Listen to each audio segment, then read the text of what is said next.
So today we are here with Arabrot from originally Norway, now Sweden, and we're very lucky to have him here on Veil of Sound with us for an interview about Norwegian Gothic, their latest album, about cults, about Karin's wonderful collaboration with Lustmord, and a lot of other things. So, Kjetil, when you founded the band 20 years ago, why did you choose the name Arabrot? What does it have? What does it mean, actually? Yeah, we were young punks, I guess, and it was me and Christian Kallevik who started the band. Christian Kallevik has the label Fysisk Format now. Oh, very good. It's a good the Norwegian label Fysisk Format, and I can't really remember how it happened, but I guess we were just, we were just young punks, and we decided to name ourselves after the city garbage dump, which is now, I guess, they call it recycling area or whatever, but okay. But it's the garbage dump for the Haugesund on the west coast of Norway, where we started the band. Did the name also have some kind of, I mean, you're talking about a garbage dump. Was there some kind of connection to the early sound of Arabrot for yourself? Yeah, I guess we called it, we had this name of it, calling it trash garage punk music, like trash as in literal trash, not thrash metal, but just like literally thrash. And on the first 7-inch, there was this sort of tractor, and I was actually playing in these sort of, these road workers also in Germany have these sort of specific kind of orange uniforms that they use, and exactly. And I actually played in those. It was bare-chested though, but they had those pants. And I remember going into one of those stores where they sell, like construction workers outfits and stuff like that. And I bought this pair of pants, and we played it, and we really did an effort with the sort of thrash trash, like making a whole thing out of that, the trash part of the band. That was in the very early years. Totally changed when I arrived. Yeah, I was already seeing it from your reaction. Yeah. And I guess the hat wasn't there back then, right? No, the hat was long, thick, curly hair at that time. So you still had hair, and I still had hair back then. Yeah, exactly. Good old times. So, I remember listening to the early records, which I did like yesterday again, and they really sound. They sound like the Arabrot that we know nowadays, but one also sees the development of the band. The sound, I would say, is still very eclectic. That is something that everybody loves about your band. I think you're very hard to pinpoint into a genre. I guess that's also one of the intentions, right? Yeah, I mean, we have a really eclectic music interest, I guess. So it comes naturally, And I'm glad that you say that you can hear the present Arabrot in the old Arabrot too, because I feel that too, definitely. I mean, I've been writing the songs I write all of those songs, but I feel it's still, it's my songs and it's my output. It's just, the first 7-inch that we did 20 years ago, it was literally the first time I sang into a microphone. It was Christian, who was with me at the time. Because we had before that we had a vocalist that got ill, and he just couldn't be part of the project anymore. So we changed the name, and then Christian said that you sing.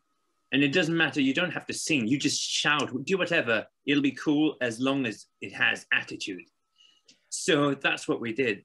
And he had a old school tape reel-to-reel recorder that we put up in our student flat, and I just screamed into it, I guess, and that became the 7-inch. So what you hear with Arabrot 2 is this first 7-inch is literally the start. Like there's nothing before that. So you hear the whole learning curve, like the whole process is on tape, which is for me personally a bit of a, sometimes, a little embarrassing maybe, but that's the truth of it. And that's also the development that you would hear if you check out the whole catalog. Mm. So you've already said like the early days, it was very eclectic. Can you name maybe like 2 or 3 influences on the early sound of Arabrot? Yeah, so I came from, when I grew up, I mean, I was a teenager at the time when grunge hit. And we were teenagers. So the whole early 90s grunge is definitely there. But also, I was into the Amphetamine Reptile style of bands, Helmet and Melvins. Mm-hmm. I was going to say, and also Helmet too, for sure, and all of that was the backbone of it. But then, further on into the late 90s, I'd say that it was a horrible time for music. I would say with the new metal, that came in the late 90s. So and we were then changing. We hated that. So we picked up Bob Dylan and Neil Young and Hank Williams and Johnny Cash and that style of music for a while, before we came back in the early 2000s and started getting interested in the early 80s hardcore music. So I would say that the early interest and influences were more of the Black Flag and Bad Brains and Minor Threat and even Misfits and Dead Kennedys and I also remember that around that time was also when I picked up the first Pere Ubu record, and that opened a big door for me. And I think that the eclectic part kind of I think it's situated there somehow. Also, Captain Beefheart and the Magic Band was very big, for me and for my friends at that time. So that is very interesting, because a lot of the times when I listen to Arabrot, I have a feeling that the production is very cool. It's very precise and very, I don't want to use the word modern, but compared to other records from, let's say, 20 years ago, you hear that the production of your records is always in the moment. Let's put it like that. But the music always sounds like maybe a decade ago. Let's put it like that. Or 2 decades ago. It's always not, you never try to follow a trend. Let's put it like that. And that is something that's highly appreciated on our side. I know that all guys here at Veil of Sound love the stuff that you put out. And with that, we're also already at the latest 2 records that you put out. The World Must Be Destroyed, which I think came out in March. And then a few weeks later, you released your latest full-length album, Norwegian Gothic. First of all, why 2 records in such a short distance to each other? Yeah, that was a coincidence, really. It was The World Must Be Destroyed was a separate project from Norwegian Gothic, and it was supposed to be released a little earlier, I guess. And it was from it's a completely different session, different influences too. It's Anthony Artaud, the French crazy writer and also theater man, who theater of absurd, right? Exactly. he was the one who said and used the line, "The world must be destroyed," in a book that I read about an old emperor, Roman emperor, which is very fascinating. So that was a different project, but it was delayed a couple of times, but then the label wanted to release it as a 10-inch, as an EP, as a sort of like a foretaste, like a taster before Norwegian Gothic, and also to release it like you know, bam bam, you know, there you go. Yeah, it's a double punch, definitely. Exactly, double punch, and we're quite happy with it. I think it comes as a good package, and also the artwork worked really well, we think. Okay, if you talk about the artwork, I have to ask, also because of a title, why did you choose the painting by Grant Wood as an influence for Norwegian Gothic? I mean, it's clearly American Gothic, Norwegian Gothic, even the windows and the background look very similar. How did that happen?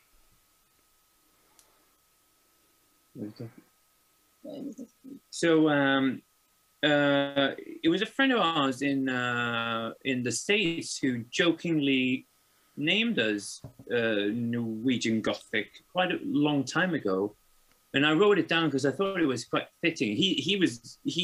I think he sent it an email, and it was, you know, tongue in cheek. It was clearly jokingly referring to the painting, and because we live in a church, and the whole thing really. I wrote it down, and when I started working on these songs, I thought it just kind of fit the songs that, you know, those new songs. Also, you know, one thing, you know, like an album title, but also as a sort of trying to describe the genre of music that we do, or the sort of music that we do, because there's been a lot of questions, obviously, because, as you said, it's quite eclectic and it doesn't fall into any specific genre. And because of that, there's been a lot of questions like, what are you guys up to? What are you doing? Why do you wear the hat? Why do you sing like you do, etc. And I think that in a way, Norwegian Gothic works both as trying to describe the music, also for the songs on this album. So we're quite happy about that. Although it has got nothing to do with Gothic, right? It's not the classical Gothic that we think about, like, you know, like Type O Negative, exactly, or Paradise Lost, or something like that. It has a dark vibe, but not Gothic metal or so. Exactly. No, but that's true. But I'm thinking of one of, you know, like some of the my absolute favorite bands, such as, for example, Birthday Party or Bauhaus, or these early 80s post-punk bands. You've seen the Banshees even. They were branded Gothic at that time, but that's a different sort of Gothic. And also I was thinking of one of my favorite writers is Cormac McCarthy, and he's part of that American Southern Gothic literary style that is also Faulkner, which I think is very interesting, and it has this sort of specific kind of Gothic vibe, which is, as you say, very, very different from the sort of I don't know, like Game of Thrones, especially nowadays with this more symphonic sort of Gothic style, which is I'm honestly not that big of a fan of. I also couldn't imagine you standing in a sea of candles. Yeah. Well, you never know.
had some kind of feeling of a cult following. It looked a little bit like a Swedish version of a Manson family, actually, which is one way to describe it, of course. But is there any kind of fascination that either one of you shares for cults? The cult of rock and roll. Yeah, that's that's how we feel, and that's, you know, we are kind of our own little rock and roll sect here. I mean, we live in a church, and we work in church. We have a studio here too. So. Yeah, missionaries of rock and roll music. So that's kind of what we do, and I think also people say that when they see us live, that they feel it's a bit sort of sect-like. So I guess that's just is a natural thing for us. Yeah. But ladies first.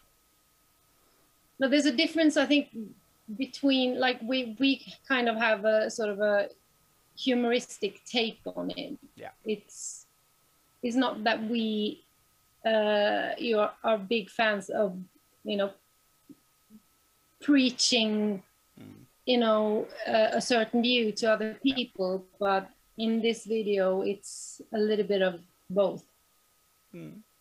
Yeah, I mean, like, of course there is this kind of cult thing where you can look at it just like you do. There is always that, like, tongue-in-cheek or twinkle that, you know, that is there, and it's not that you are establishing a cult or anything, but I just found it fascinating, you know, that also when you look at the way that the videos are shown, there are a lot of still, I would say, Christian images. Yeah. For example, this kind of cross symbol that Kjetil is carrying at one point, right? Yeah. Yeah, which is on the 10-inch behind you too. I know. It's also with on the outside of the church. Yeah. It's a big cross. So we kind of incorporated that in as our sign, because we live in the church, but it's a de-Christianized church, and we can use that symbol as we please. Yeah, exactly. So I guess that's a huge part of Norwegian Gothic, and also the EP, I'd say, is trying to share what we have here, because that's what we wanted to do. You know, like, we wanted to share the music that we love, literally the records we have in our, you know, in our collection, and the books that we love. Also, literally the books we have on our shelves, and part of that is showing the church, but also it's the cross with the snake, which is like the duality of things, because things always has two sides, and that's also what the videos is all about, that there is not just black and white. There's you never know which side people are on, or who is good or who is bad, or whatever. It's kind of a question mark behind that as well. Yeah, and it's also, of course, because the videos are not black and white mainly, they are colorful, they are vibrant in a way, so it is not the darkness of a cult like Waco or the Process Church or the Manson family or anything like that. Exactly. It's more Tarantino, I guess. Yeah. Yeah. Yeah, it reminded me a little bit like those Tarantino films, you know, like it's a kind of play on it. Yeah. You said that you work in a church, you live in a church, so you have a very unique and individual kind of life that you form for yourself. Is individuality a very important thing for you? Yeah, I think so. I think we've made a point, both Arabrot as a band, and also me and Kjetil as people, to do things our own way. And I think there's been many times where that's been a little bit of a struggle maybe, but still we think that's quite important. And the thing about not following trends. It's not that we're trying to not follow trends. We just want to do whatever we truly want to do. And that is sometimes on trend, sometimes off trend. And but that's kind of what Arabrot does, just go its own way. Do you think that this kind of individuality is also reflected in your music? I mean, we've now already said it a few times. You are not one genre. Is that your approach to music? I don't think we're trying to be not one genre. I think it's just, it becomes what it becomes. And then because as a result of all our influences over the years, which is so much different, it becomes its own thing. Yeah, it seems like genres in general are pretty conservative in a way, and also very rigid. So we can call it Norwegian Gothic now. Yeah, the genre, yeah.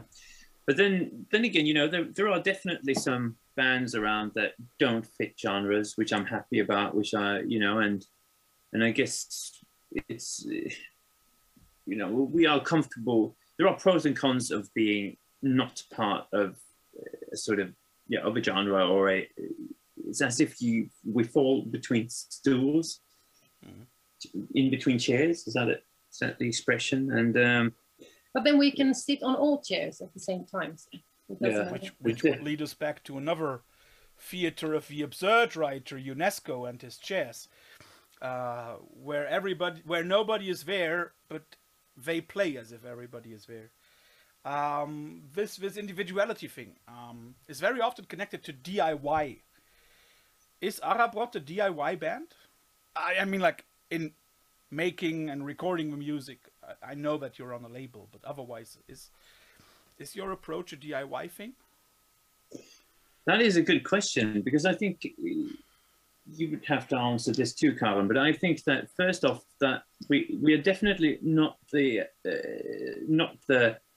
what, you know, that like we're not the sort of punk DIY that you would at least I would instantaneously think of. Not anymore. Maybe years ago, but we're too old to be DIY. Now we are RIY, which is run it yourself, because we wanna own it, but we don't want to do everything ourselves, because we don't have time for that anymore. So, but we like that kind of attitude, yes. Probably also connected to like creative control of your work, right? Definitely. It's definitely. You have done a lot of collaborations over the years. You've done collaborations on your records, like having Dana Schechter on the last sessions, and you did a lot of splits with Radar Man from the Moon, Occultati, Rabbits. With whom would you like to do a split record or collaborate on one of your next records? Oh yeah, that is a very tough one, because it's usually works in a way that you keep it kind of to yourself before it happens. You know, you don't really want to spit it out and spoil it in a way. Well, we can give away clipping. Oh yeah, I did mention clipping. You know, that would have been amazing. It was I've really been, the past year or so, I've been listening to those last two records by Clipping so much, and I really love those two records, and I think they are phenomenal. And we've been into a lot of hip hop music lately. Okay. So not a lot, but those, I guess Clipping is hip hop, but then again, they are so much more. And also, like Arabrot, they are quite a lot of things, so it's quite eclectic. It's like a mishmash of. Yeah, very hard to pinpoint. Yeah. That would be something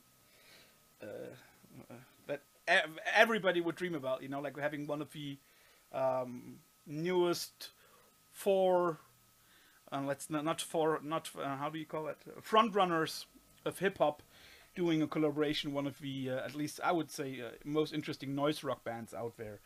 That would definitely be great. Karin, you just released a wonderful collaboration with Lustmord. Yes. One of the surprises for me this year, although I love both sides, but I was really blown away by the record. Not like the woman on the cover, but mentally. But tell us a little bit about it. How did that happen? How did the collaboration happen?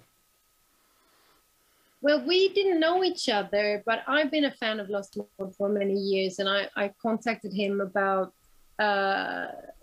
paper because I love the quality of the paper on one of his records. So I just messaged him and asked him about it, and he replied, and we started talking.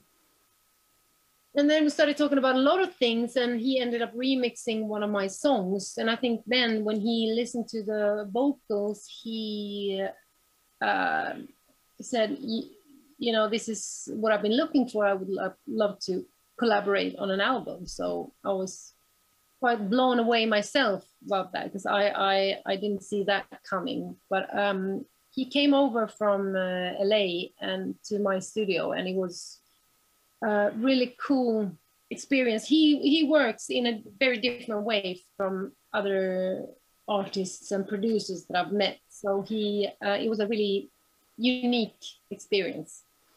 When you say he works in a different way, different in different how? Different in the way that he does. It's very like he is sort of has a very deep approach about the music. We never really talked about what we were going to do musically, and you know how everything was going to come together, like stuff that you normally would discuss as musicians. He just it was totally improvised from my part, and he just put me in this mode and just sing whatever it comes to mind, basically. And that's what came to my mind. That's what's on the record, is just one or two takes. You know, normally if I would record an album, I record it quite a few times and then select what I like, and you know, back and forth. But this was just like a one take kind of thing, and it was more about finding that inner voice rather than trying to make something logically perfect. It was cool, very cool. Would you be offended if I said that on this record you sound more than ever like Lisa Gerrard from Dead Can Dance? Yeah, maybe. I've heard some people mention that. I personally didn't think about that during the recording process, or we didn't really discuss any references like that. I think I'm more trying to be some kind of instrument, but I guess she's doing the same thing. She's looking for that more primal inner voice somehow, and I guess that's... It's a compliment, though. Yeah, definitely. I was also hinting at exactly the same thing, what you just said. When listening to That Can Dance, it doesn't sound like a normal vocalist. It sounds like an instrument, another additional layer of sound. And I think that's also in some ways what I feel when listening to your record with Lustmord. It sounds very, very good.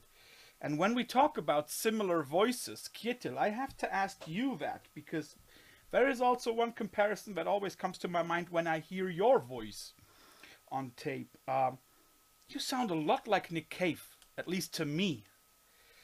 Okay. Is he someone that you like, that you got in your record collection? Yeah, absolutely. We have most all of the Nick Cave records, I guess. And Birthday Party was really important for me. You know, when we started the band, and it's been a huge influence, definitely. And I guess it, you know, of course, it's seeping in.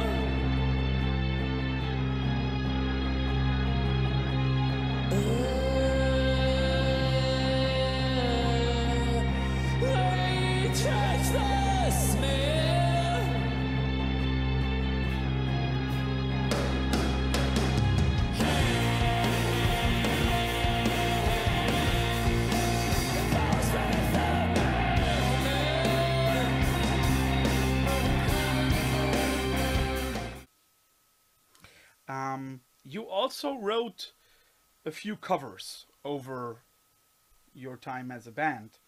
How do you choose those? Yeah, we've done some, not too many, I guess, but Not too usually, yeah, because we could have done more. But it's usually up till now, it's been, and you know, it's gut feeling. So it's usually that it's just all of a sudden, some song would just like open themselves up and just present themselves, and I would then try it out like on an acoustic guitar or whatever, just very simply, and see if it could potentially work. And then if I really get a good vibe from it, then you know, it'll just happen. We have a lot of cover ideas that never comes into fruition. I at least I think a lot of time, oh, that would be such a cool song to do cover of, but that just never happens. So I think for cover to happen, it has to have some kind of third component that someone's kind of, why don't you like suggest something, or there's someone coming in who's sort of exactly the same song, or it's kind of, it's a little bit of a coincidence sometimes. Yeah. So on Who Do You Love, we did Sinner Man, and that was, we saw the Nina Simone film, didn't we? And after that, I was in the studio and I just tried out those chords very simply. So I made a very simple demo of it, and somehow I added some other guitars, and there was some pure magic that I felt that came out of it. And later on, I redid the demo. I did it again, and the same magic happened once more. And then I knew that, all right, we're gonna do a version of the song. Mm-hmm. So yeah, I think it's just it is a bit of a coincidence, really. You know, whatever. Coincidence or magic, whatever you like. Yeah, exactly. Maybe you should start with a clipping cover to get the thing going, you know, like that. Yeah, exactly. Wow. That's going to be a challenge. That's going to be a challenge. I would have to detune my guitar even further, I think. Like, one thing that I like about your eclectic oeuvre is the movie scores that you did. I know that you did a few for festivals. I think most of them were done for festivals, right? Yeah. So, did the festivals approach you with a certain movie, or did you come up with a movie after being asked to do something like that? I think it's been, sometimes we've been asked to do a specific movie, but there's also been times where we could choose between a few movies, and where we've chosen The Devils, for example. Yeah, we've done, but usually it's via the festival, exactly. And how do you then approach such a thing? Because, I mean, most of the movies that I've heard that you've scored were silent movies, right? So how do you approach something like that? I guess you watch the movie over and over again, and then... Yeah, exactly. Actually, I'd seen most of the movies before. It's because, you know, silent movie classics is what we've done the most of. And then I would see it again, and I would kind of, because the approach is usually that it has as much to do with the deciding who to collaborate with, the musicians in the band, as much as trying to work out the specific atmospherics. So what I'm doing, you know, first off by myself is watching the movie and getting some sense of the sort of the thematics, like the drama of the movie, and then I would write some specific parts that we will rehearse as a band, properly rehearse. But then all of these themes would then lead into very open parts, which is more atmospheric, and that's where I think where the magic happens. That's when, you know, we call up whoever we want to join us, and they would just, you know, and then it would be improvisation. So sort of slightly worked through and then also slightly improvised. They would improvise, we take the credit for it afterwards. Hell so that's yeah. great. We actually used to watch a lot of silent movies and a lot of old movies years ago when we had time for that. I remember at the library where we used to rent movies. They says, "Oh, you're going modern now," and then it was a movie from the 50s or something. So yeah, I guess we watched a lot of those French, black and white. French new wave 60s was kind of going modern. Yeah, that's true. We checked out all of that. That was nice. That was a nice period of time. And it kind of helps to that we've been watching all of those when we now do these projects.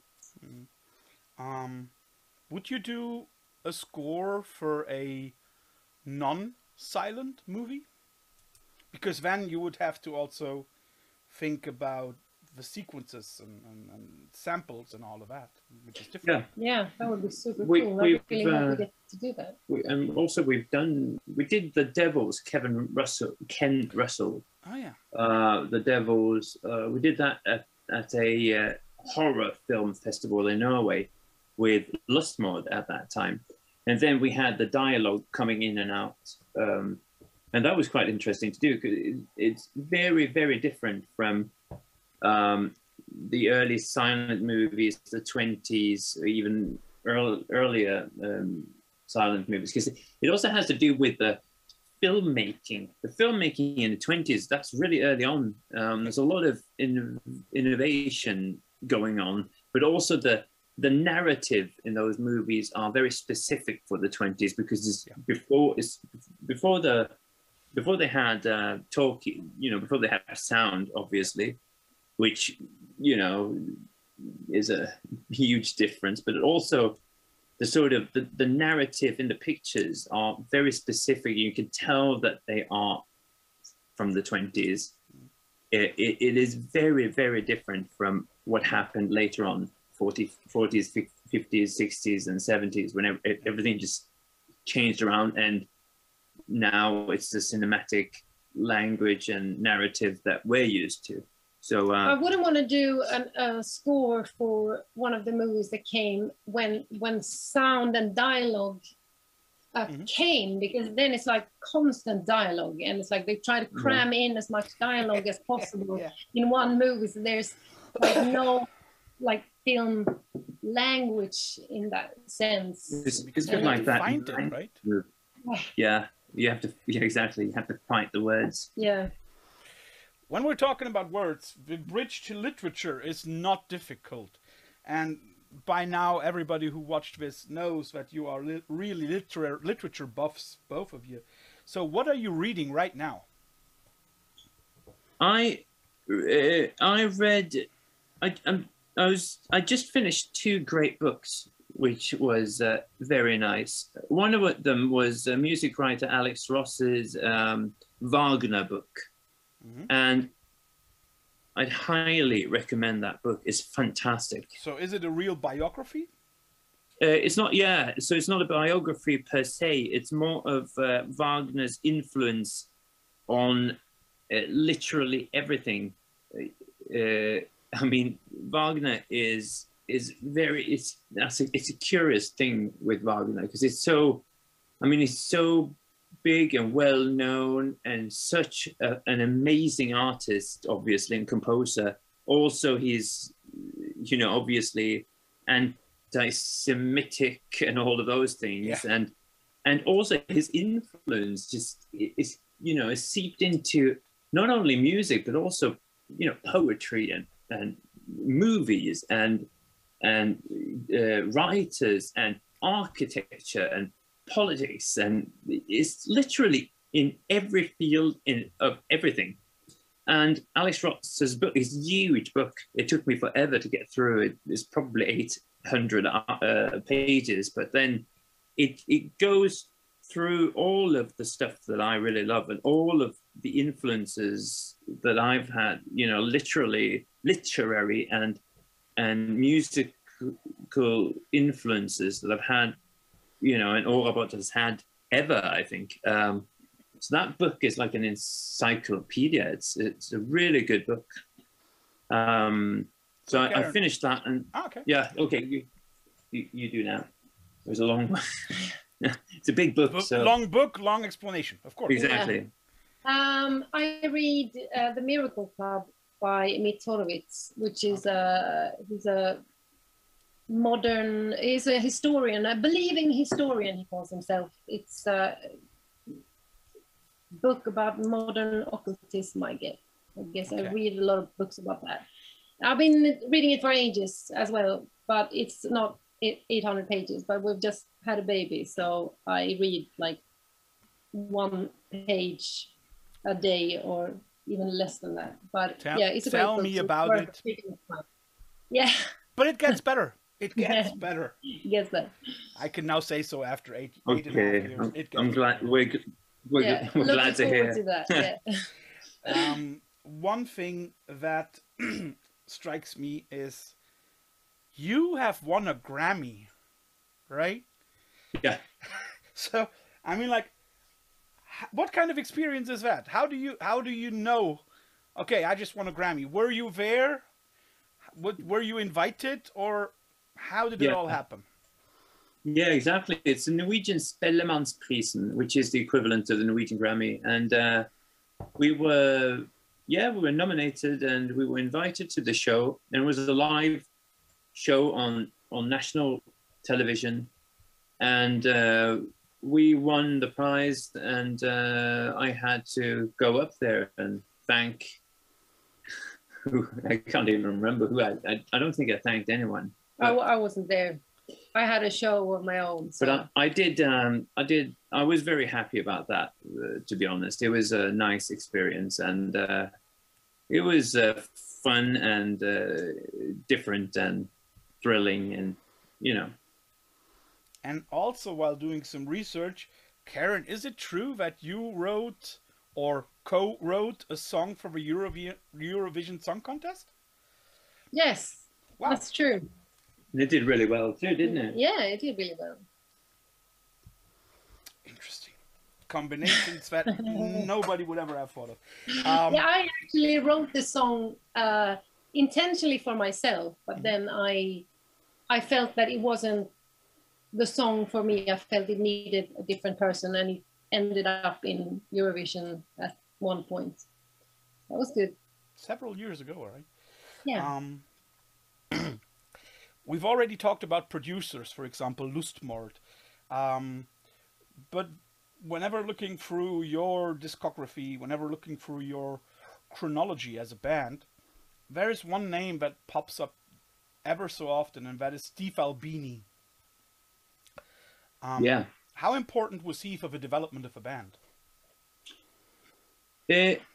We did several recordings at Electrical Audio, and it is an amazing studio, and it feels like historical ground in many ways. You know, there's so many amazing recordings that has been done there, and I think that for the development of the band, I think that, you know, we did some of the most important records at Electrical. We did the Gospel, for example, that really kind of how would you say that it kind of kicked us out of the it definitely knocked us one notch up, that record. And there was a lot of stuff that happened. You know, it was voted album of the year several places, and there was a lot of things going on. And I think for the band, it's definitely like a mark, like the stuff that happened before, and then the stuff that has happened afterwards. It's like a seizure. But the thing is, when you go to Steve Albini, you have to have your shit together, because when you record, they're not the kind of producers there that's gonna save you if you don't play well or anything, or what you play is going to be on the album, so you better do a good job and be prepared. So exactly. So that was a big shock the first time we went, for example. We really didn't expect, we we clearly came there under rehearsed and, you know, with little knowledge of what it takes to create an absolute banger of a record.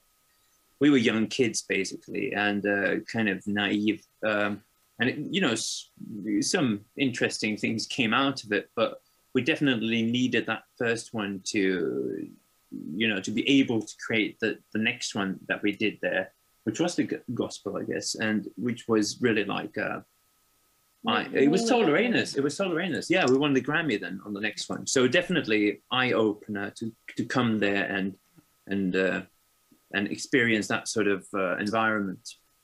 So if I understand you correctly, it's, I mean, like, it's, everybody knows Albini doesn't call himself a producer, he calls himself an engineer. Did he influence your approach to recording? Meaning, did you know, or do you know since then, okay, when we go into a studio, this is what the record should sound like?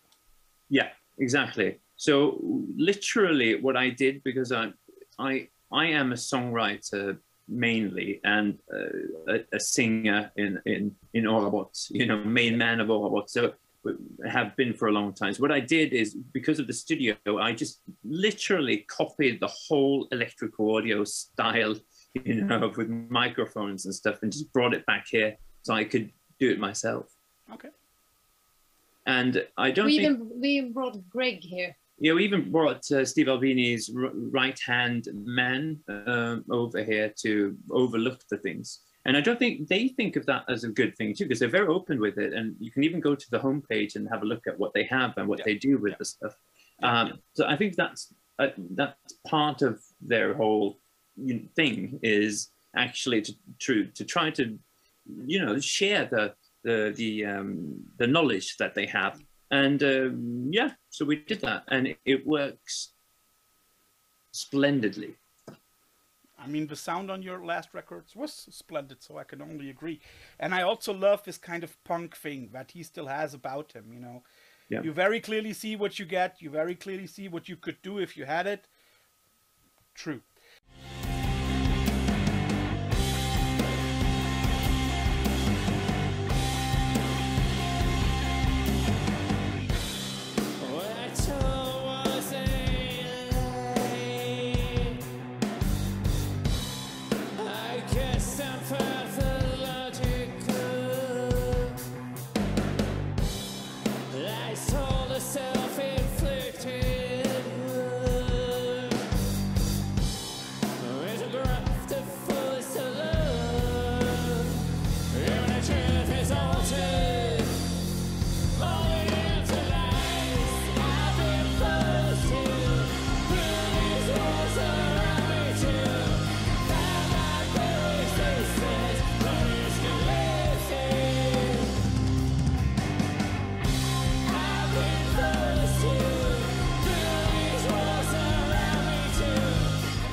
So just a few questions.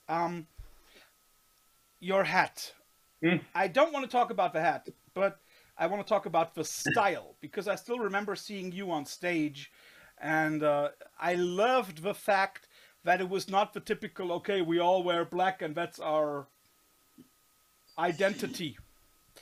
Is there a certain style that is important to you in your everyday life and when you go on stage? Yeah, it is literally my everyday style, just boosted.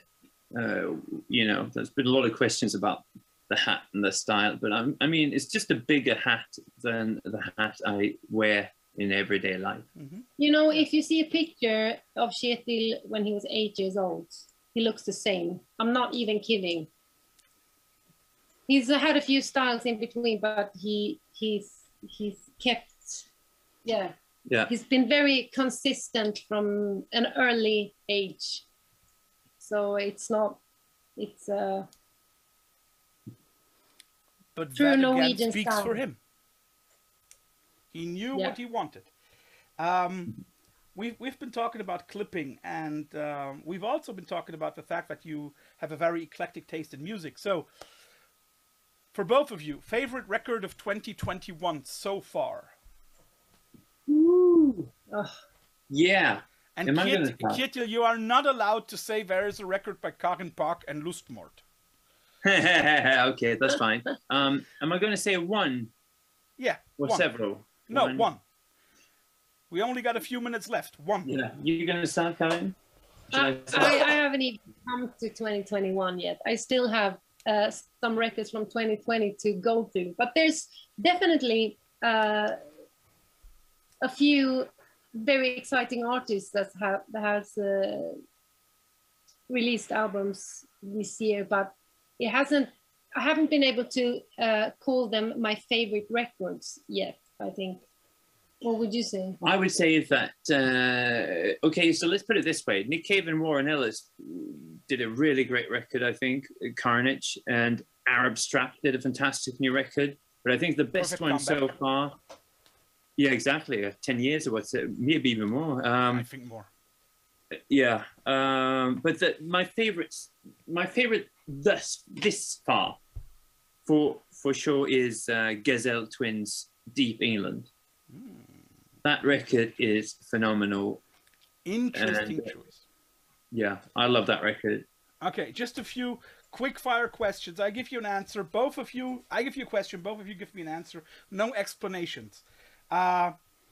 Jesus Lizard or the Melvins?